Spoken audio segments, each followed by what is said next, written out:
Agora que a gente já está trabalhando a camada de design do site, vamos fazer mais alguns ajustes no site e colocar e configurar um fundo para essa seção aqui. O primeiro ajuste que eu quero fazer é aumentar a fonte de todas as minhas seções. Então eu vou colocar aqui a propriedade font size, o valor 19 pixels para a classe seção, e também vou mudar a cor dessa fonte para um cinza escuro.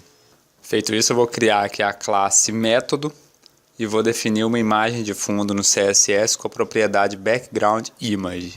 Eu já tenho a imagem aqui na minha pasta que eu peguei na internet, só preciso escrever aqui o caminho e a imagem já vai aparecer aqui no fundo da seção. Agora vamos adicionar mais algumas propriedades. A próxima propriedade que eu vou adicionar é um padding, só para dar um enchimento aqui na seção, criar um espaço entre o conteúdo e as bordas. E a segunda propriedade que eu vou adicionar é o background position, para centralizar a imagem, tanto verticalmente quanto horizontalmente. Então o valor é center, center.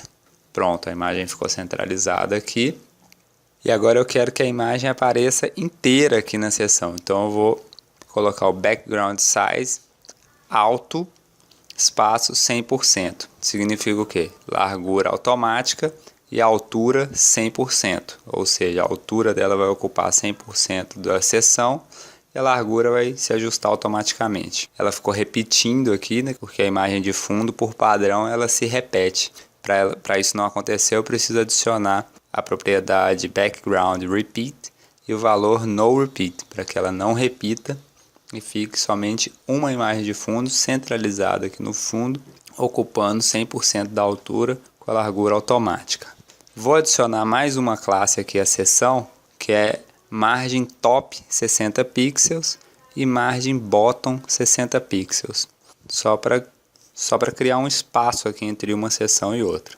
E para dar um efeito visual mais legal, ficar mais distribuído aqui o conteúdo de cada lado aqui, dessas duas colunas, eu vou aumentar o tamanho desse texto da coluna da esquerda.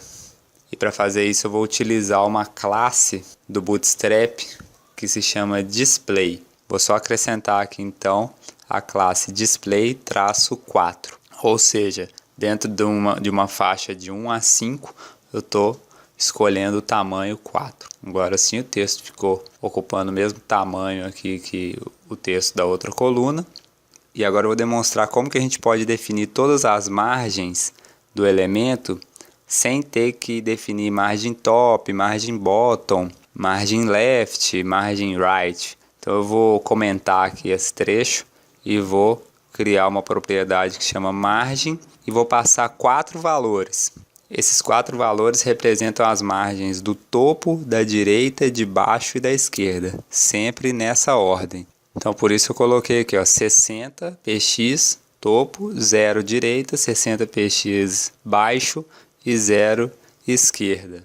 Isso é a mesma coisa que escrever margem top 60 pixels e margem bottom 60 pixels. A única diferença é que eu estou definindo todas as margens com uma propriedade só. No próximo vídeo a gente vai também trabalhar com a imagem de fundo, porém com um efeito um pouco mais avançado do que o que a gente usou aqui.